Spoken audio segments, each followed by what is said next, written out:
Figaro, Figaro, Figaro, Figaro, Figaro, Figaro. La la la la la. La la la la. La la la la. La la la la. Hello and welcome back to Piston.my. In today's episode, we have a very unique car. One that looks old, but it's actually much younger than it seems. This is the Nissan Figaro from the year 1991. The Nissan Figaro has led a storied life, not because it has appeared in countless movies, but simply because Nissan sold all of the Figaros before any of them actually hit the road. The Figaro is part of what is known as Nissan's Pike Cars. We don't hear of Nissan's Pike Cars anymore, but they are legends in their own right. Nissan's Pike Cars are part of a booming Japanese economy from the late 80s to the early 90s. This is when Japan was known for unconventional designs, advanced electronics, and very, very interesting cars. It was also the time of Ultraman. It was also the time of Godzilla. So Nissan wanted to capitalize on all of this, and that's where the Pike Cars factory actually started from. So it challenges designers to create something bold, retro yet futuristic, packed with technology. In fact, it also extended this challenge to external designers as well. And that's how the Nissan Pike factory came about. There are 4 Nissan Pike cars. The Nissan BE1 that was introduced in 1987 with demand so great that Nissan had to put potential buyers into a lottery system to see who actually got to own one. And then there's the Nissan POW that came with a canvas top. Nissan built 50,000 of those and all were sold as pre-orders. And then there's the escargot. If you think it sounds like escargot, that French dish, that's because Nissan purposely made it sound like the dish of snails. It was designed to look like a snail, and it offered a 48-inch high dome cargo area that allowed it to carry quite a bit of cargo. It is one of the rarest of Pike cars, in fact. And finally, we have this, the Figaro. The Figaro is known as a fixed body convertible. What does that mean? Well, it has fixed C-pillars, and yet it has a retractable canvas top. All you 90s and 2000s kids will remember that Maybach had something similar to this as well, except for that, the retractable canvas area was reserved for the rear passenger area. This, though, extends all the way to the driver's area, but it doesn't have much of a passenger area anyway. Just like the other Pike cars, the Figaro 2 was an instant hit. Nissan actually sold out all of the Figaros before any of them actually hit the road. Nissan produced 20,000 Figaros, and it never produced any more ever since. And that means there's only one production year for the Figaro, and that is the year 1991. The Figaro is also actually much more unique than the others, simply because it is exclusively designed predominantly by women. That gives it a very, very unique touch actually. While the other Pike cars were actually inspired by fashion of the 50s, the Figaro was actually inspired by the 1935 Datsun Roadster and the Art Deco of the 1930s style of living.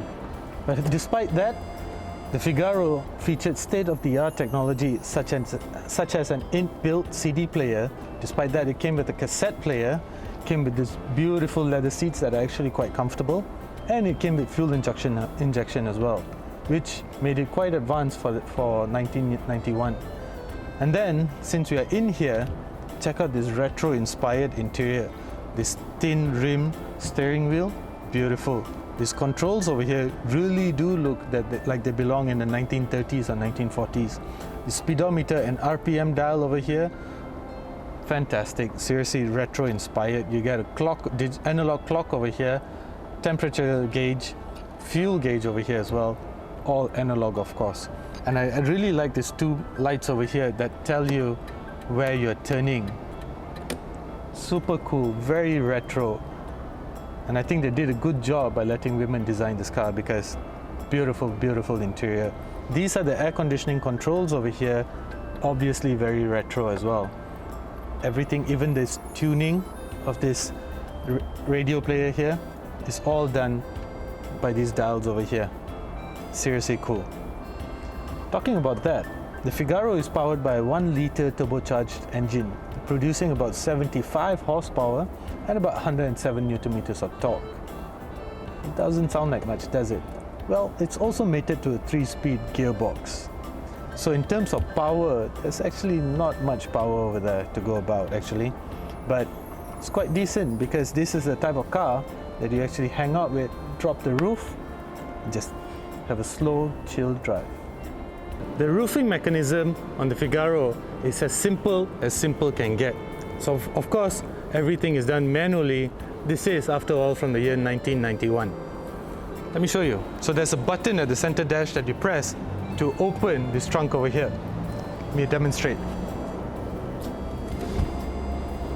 So press this button, you hear that click, then you unlatch this manually. This is an old car after all. There you go. And just push it up.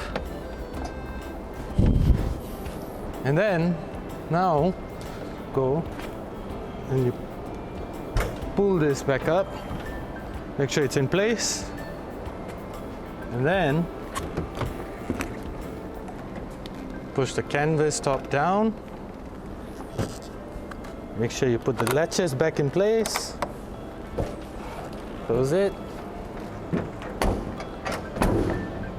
Voila! Done. Now you're ready for nice drive around any beautiful coast or around Putrajaya. This is the booth of the Nissan Figaro. It's not very big, but it's quite deep, so you can actually store stuff. Not very big stuff, but just, you know, like a weekend's getaway or backpack or something. That's a space saver wheel over there. But what I find odd about the booth of the Figaro is that it flips upwards. Wouldn't it be easier to flip downwards? Driving the Nissan Figaro is quite a unique experience because it doesn't get you anywhere very fast. After all, there's a 1-litre turbocharged engine up front, mated to a 3-speed gearbox, which gives it a very draggy feel actually. At 100 km per hour on the highway earlier, the engine was doing about 4,000 RPM, which is blasphemy in our current times. But back then, 4,000 RPM at 100 km per hour is actually quite normal. But now though, yeah, not really. Which takes me to my point. This is a car that you don't want to drive very fast. This is a car that you just want to take a slow, chilled out drive in. Perhaps on Sunday morning. This is a car that you just want to relax with. Having said that, there are not many Figaros around in Malaysia in the first place. This particular example has been very well maintained.